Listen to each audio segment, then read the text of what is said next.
uSithole nowabe eyiphini likaSotswebhu we-IFP wadutshulwa wabulawa esemhlanganweni we-IFP ehostela ibuya futhi eKatlehong. Kuboshwe abasolwa abathathu ngalokho kubulala. Namhlanje bekulalelwe izethulo zabo zesicelo sebheyili. Umbuso uyasiphikisa isicelo sabo sebheyili.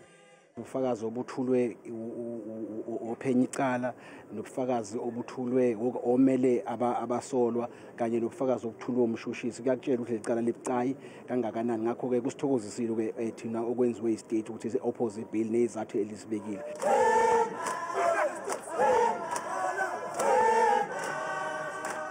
Ngesikhathi bevele enkantolo bekunamalungu e-IFP abebhikisha ngaphandle kwenkantolo.